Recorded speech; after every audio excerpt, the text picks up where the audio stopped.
तो दरअसल सबसे पहले हम समझते हैं कि भारत और जर्मनी के बीच अंतर सरकारी परामर्श होता क्या है ये अंतर सरकारी परामर्श, इंटर गवर्नमेंटल कंसल्टेशन, संवाद और मंथन का विस्तृत सरकारी ढांचा है जिसकी शुरुआत 2011 में हुई थी। और ऐसा प्रमुख मंच है जो हर 2 साल में दोनों देशों के मंत्रिमंडलों को एक साथ लेकर आता है। तमाम विभाग एक साथ आते हैं, मंत्रिमंडल एक साथ आते हैं और एक साथ बैठते हैं, संवाद और मंथन होता है। जर्मनी एकमात्र ऐसा देश है जिसके साथ भारत इस तरह की बातचीत करता है। तो आप दोनों देशों के इस सहयोग को समझ सकते हैं और ये प्रारूप आपसी सहयोग की विस्तृत समीक्षा के अवसर देता है। तो विस्तार से समीक्षा किया जाता है कि आपसी सहयोग किस दिशा में आगे बढ़ रहे हैं। सहभागिता के नए क्षेत्रों की, नए अवसरों की भी पहचान हो पाती है ऐसे अंतर सरकारी परामर्श में।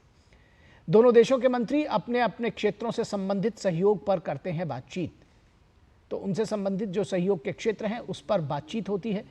संवाद और मंथन की रिपोर्ट प्रधानमंत्री और चांसलर को दी जाती है। तो भारतीय प्रधानमंत्री और जर्मन चांसलर को जो संवाद और मंथन होता है दोनों देशों के बीच में, उसकी रिपोर्ट सौंपी जाती है, उनको बताया जाता है और भू राजनीतिक परिवर्तनों यानी कि जो जियोपॉलिटिकल चेंजेस हैं उसके संदर्भ में आपसी रिश्तों को बढ़ाने पर जोर दिया जाता है, नए अवसर प्रदान किए जाते हैं और देखा जाता है कि इस चेंजिंग जो भू राजनीतिक स्थिति है जिसको कहा जाता है उसमें किस तरह से अपने जो संवाद और मंथन के जरिए इसको आगे बढ़ाया जाए। तो संवाद और मंथन का विस्तृत सरकारी ढांचा है जिसकी शुरुआत 2011 में हुई थी और ये जो अंतर सरकारी परामर्श की बैठक है ये 7वीं बैठक है।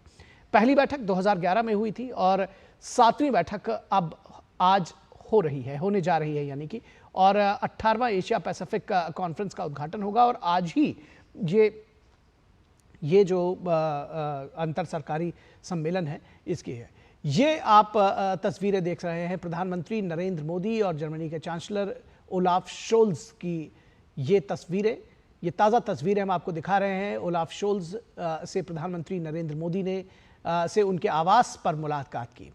तो बेहद महत्वपूर्ण, बेहद अपने आप में कई संदेशों को समेटे हुए ये तस्वीरें हैं और चांसलर ओलाफ शोल्ज प्रधानमंत्री नरेंद्र मोदी से मिलने उनके आवास पर पहुंचे हैं और ये तस्वीरें हम आपके साथ साझा कर रहे हैं। ये बेहद जिसको कहते हैं कि दो महत्वपूर्ण साझेदार विश्व के उनके दो शीर्ष नेतृत्व आपस में मिलता हुआ, ये बेहद जिसको कहते हैं कि महत्वपूर्ण और तस्वीरें हैं और अपने आप में जो भारत और जर्मनी के बीच में बढ़ते हुए गहरे राजनीतिक, भू राजनीतिक रिश्ते हैं वो दिखाता है कि किस तरह से ये स्ट्रेटेजिक पार्टनरशिप है भारत और जर्मनी के बीच में, उसको सुदृढ़ किया जाएगा, उसको तमाम क्षेत्रों में आपस में उसको बढ़ाया जाएगा। और यही वजह है कि जो 7वां अंतर सरकारी परामर्श है ये बेहद महत्वपूर्ण हो जाता है इसमें। और इसमें हिस्सा लेने के लिए ओलाफ शोल्ज जर्मनी के चांसलर भारत पहुंचे हैं।